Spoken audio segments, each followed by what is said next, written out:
The dense forest stretched endlessly, a labyrinth of towering trees and tangled undergrowth. The air was thick with the scent of damp earth and decaying leaves, and the only sounds were the occasional rustle of branches and the distant calls of unseen birds. High above the canopy, a solitary snake eagle circled, its sharp eyes scanning the ground for movement. The bird's wings cut through the humid air with precision, each glide a testament to its mastery of the skies. Below, the forest floor was a world of shadows and secrets, where life and death played out in silent, unrelenting cycles. The eagle's keen eyes locked onto a flicker of movement, a slender shape slithering through the underbrush. A snake, its scales glinting faintly in the dappled sunlight, moved with deliberate grace, unaware of the predator above. The eagle tilted its wings, descending in a slow, calculated spiral. Its heart quickened, a primal thrill coursing through its body. This was the moment it lived for, the culmination of patience and precision. But as the eagle descended, something shifted in the forest. The usual symphony of chirps and rustles fell silent, replaced by an eerie stillness.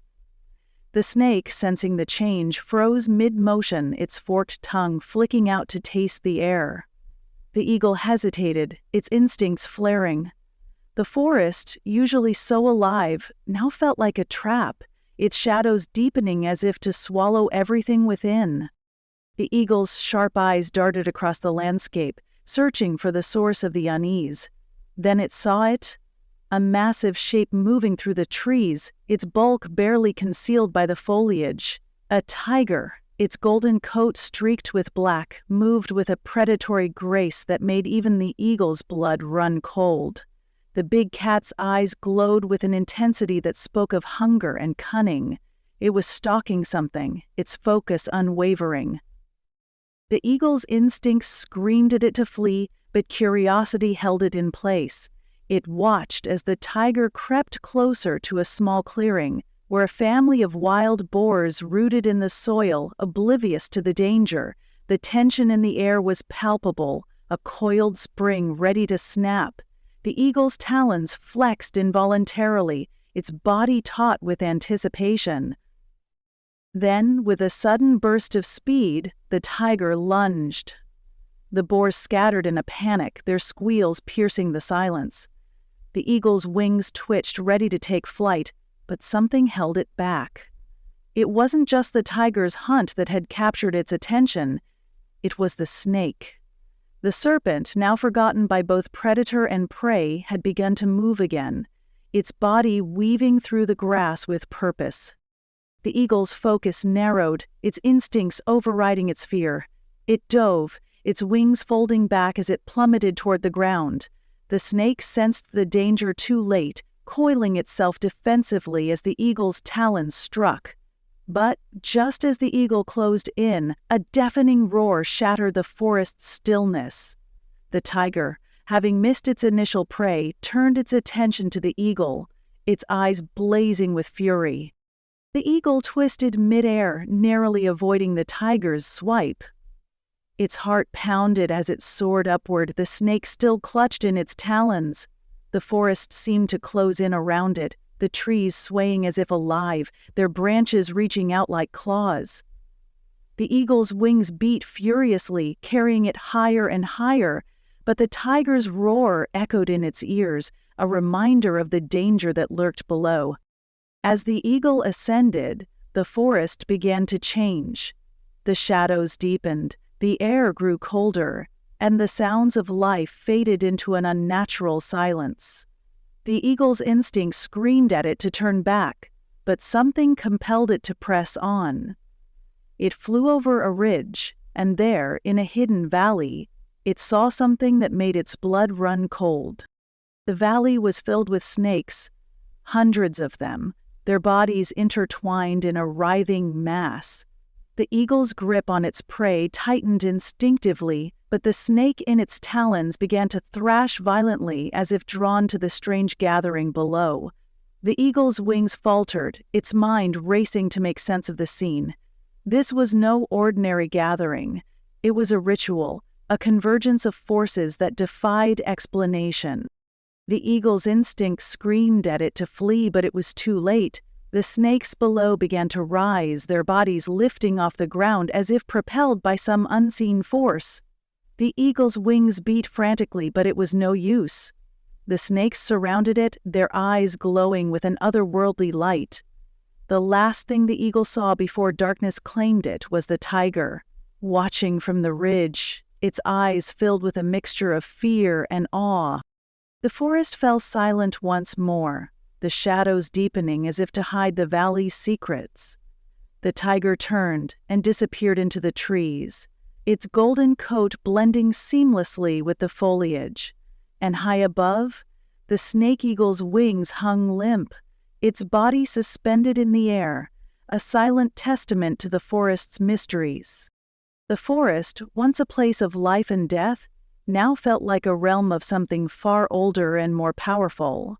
The animals that roamed its depths moved with a newfound caution, their instincts warning them of the unseen forces that lurked in the shadows. And in the hidden valley, the snakes continued their ritual, their bodies twisting and turning in a dance that defied understanding. The snake eagle's trial had ended, but the forest secrets remained, waiting for the next creature brave or foolish enough to uncover them. The days passed, and the forest seemed to hold its breath, as if waiting for something, or someone, to disturb its newfound equilibrium. The animals that had witnessed the eagle's fate moved with a heightened sense of awareness, their instincts sharpened by the lingering unease. Birds no longer sang as boldly, their melodies subdued. Deer tread lightly, their ears twitching at every rustle. Even the tiger, the apex predator, seemed to avoid the ridge overlooking the hidden valley, its golden eyes occasionally flicking toward the forbidden place with a mix of curiosity and dread. Deep within the forest, a young naturalist named Arjun moved cautiously through the undergrowth. He had been tracking the tiger for weeks, hoping to document its behavior for his research. Arjun was no stranger to the dangers of the wild, but something about this forest felt different. The air was heavier, the silence more profound. He had heard the stories from the local villagers, whispers of a cursed valley where animals disappeared and strange lights flickered at night. He had dismissed them as superstition, but now, as he ventured deeper, he couldn't shake the feeling that he was being watched. Arjun's boots crunched softly on the forest floor as he followed the tiger's tracks. The prints were fresh, leading him toward the ridge. He paused, his breath catching in his throat as he noticed something unusual. A scattering of feathers, black and white, strewn across the ground. He knelt to examine them, his fingers brushing against the soft barbs. They were from a snake eagle, but something about their arrangement felt deliberate, as if they had been placed there as a warning. He straightened, his eyes scanning the trees. The forest seemed to close in around him, the shadows deepening as the sun dipped lower in the sky. He checked his camera and notebook, ensuring they were secure, and pressed on. The ridge was just ahead, and he could see the faint outline of the valley beyond. His heart pounded in his chest, a mixture of excitement and apprehension driving him forward. As he reached the ridge, the sight that greeted him took his breath away. The valley was unlike anything he had ever seen. The ground was carpeted with snakes, their scales glinting in the fading light. They moved in unison, their bodies weaving intricate patterns that seemed almost hypnotic. Arjun's camera hung forgotten at his side as he stared, transfixed. He had studied wildlife for years, but this was something beyond his understanding. A low growl snapped him out of his trance. He turned slowly, his blood running cold as he saw the tiger standing a few feet away. Its golden eyes bore into his, and for a moment, neither of them moved. Arjun's mind raced, his instincts torn between fight and flight. But the tiger didn't attack. Instead, it let out a soft chuff, its gaze flicking toward the valley before it turned and disappeared into the trees. Arjun exhaled shakily, his legs trembling beneath him. He looked back at the valley, the snakes still moving in their strange dance. He knew he should leave, should heed the unspoken warning in the tiger's eyes, but the scientist in him couldn't resist. He raised his camera and began to document the scene, his fingers trembling as he adjusted the focus. As he worked, the air around him grew colder, the shadows lengthening as the sun dipped below the horizon. The snakes began to hiss, their movements becoming more erratic. Arjun's heart pounded as he realized the sound wasn't coming from the valley. It was coming from behind him. He turned slowly, his breath catching in his throat as he saw them. Dozens of snakes, their eyes glowing faintly in the dim light, slithering toward him from all directions.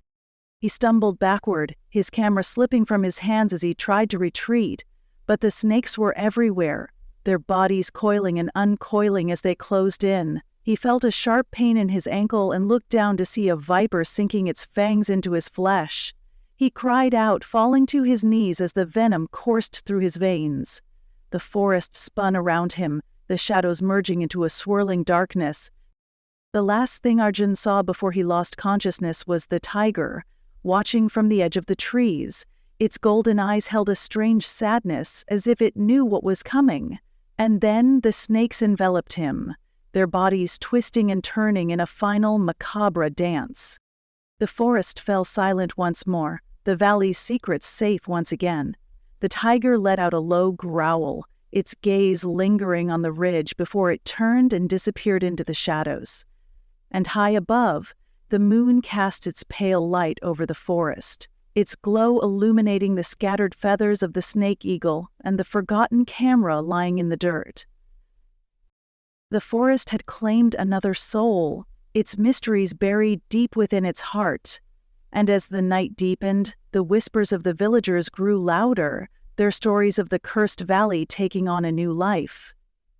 For those who dared to listen, the message was clear. Some secrets were never meant to be uncovered. The days turned into weeks, and the forest seemed to reclaim its rhythm, as though the events that had unfolded were nothing more than a fleeting disturbance in its ancient, unyielding cycle. The animals resumed their routines, the birds sang a little louder, and the deer ventured closer to the ridge, though none dared to descend into the valley. The tiger, too, returned to its solitary patrols, its golden eyes occasionally flicking toward the forbidden place with a lingering wariness. The forest, for all its apparent normalcy, held its secrets tighter than ever. In the nearby village, the disappearance of Arjun, the young naturalist, had not gone unnoticed. His absence sparked a mixture of fear and curiosity among the villagers, who had long regarded the forest with a blend of reverence and dread. The elders spoke in hushed tones, their voices carrying the weight of generations of warnings. They told of the valley where the spirits of the forest gathered, where the snakes danced under the moon, and where those who ventured too close were never seen again. Arjun's name was added to the list of the lost, a cautionary tale for those who might dare to challenge the forest's mysteries. But not everyone heeded the warnings. Among the villagers was a young woman named Mira, Arjun's childhood friend. Unlike the others, she refused to accept that he was gone forever. She had grown up listening to the same stories, but where others saw fear, she saw a puzzle waiting to be solved. Mira was no stranger to the forest. She had spent her childhood exploring its edges, learning its rhythms, and understanding its dangers. She knew the risks, but she also knew Arjun. His determination, his curiosity, his unyielding spirit. If anyone could survive the forest's trials, it was him. One morning, as the first light of dawn painted the sky in hues of pink and gold, Mira set out for the forest. She carried a small pack with supplies, a knife strapped to her belt, and a resolve that burned brighter than the rising sun. The villagers watched her go, their faces etched with concern, but none tried to stop her. They knew better than to stand in the way of someone with a purpose as fierce as Mira's. The forest greeted her with its usual symphony of sounds, the chirping of birds, the rustling of leaves, the distant calls of monkeys. But as she ventured deeper, the atmosphere began to shift. The air grew heavier, the light dimmer, and the sounds of life faded into an uneasy silence. Mira's steps slowed as she approached the ridge, her heart pounding in her chest. She could feel the weight of the forest's gaze, as though it were testing her, probing her intention.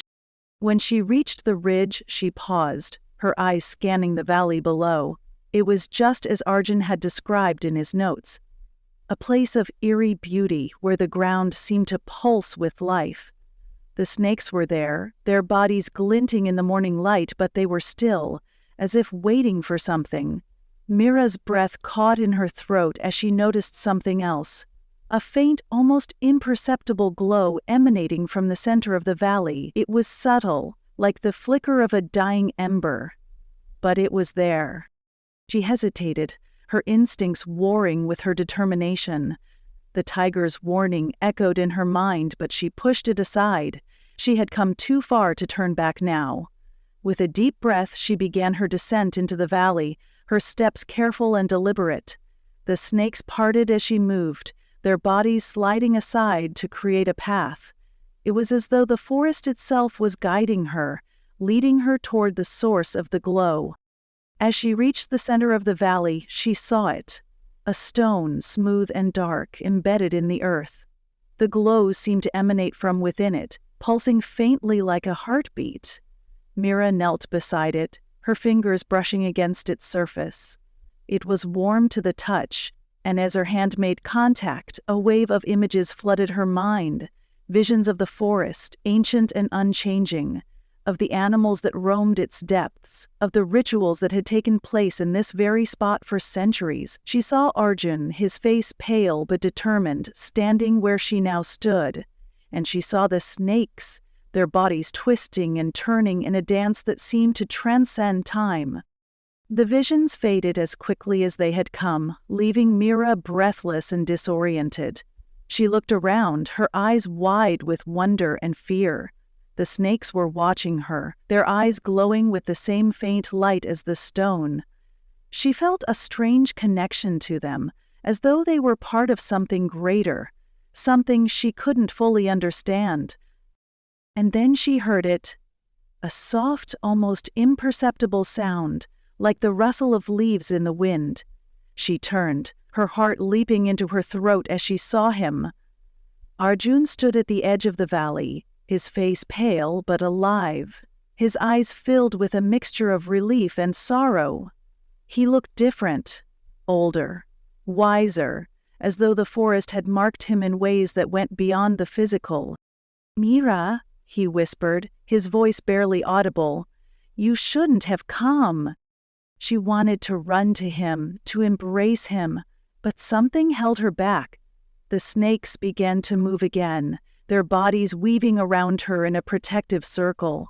Arjun took a step forward, his hand outstretched, but the snakes hissed, their warning clear. He stopped, his eyes filled with a sadness that broke her heart. "The forest chose you," he said, his voice trembling. "It doesn't let go easily." Mira's mind raced, trying to make sense of his words. She looked down at the stone, its glow pulsing faintly, and then back at Arjun. "What do you mean?" she asked, her voice barely a whisper. "The stone," he said, his eyes locked on hers. "It's the heart of the forest. It chooses who stays and who goes. I tried to fight it, but I couldn't. And now, neither can you." Mira's breath caught in her throat as the realization dawned on her. The forest had claimed her, just as it had claimed Arjun. She looked around, the snakes still circling her, their movements almost reverent. She felt a strange sense of peace, as though she had finally found her place in the world. Arjun took a step back, his eyes filled with tears. "I'm sorry," he whispered. "I never wanted this for you."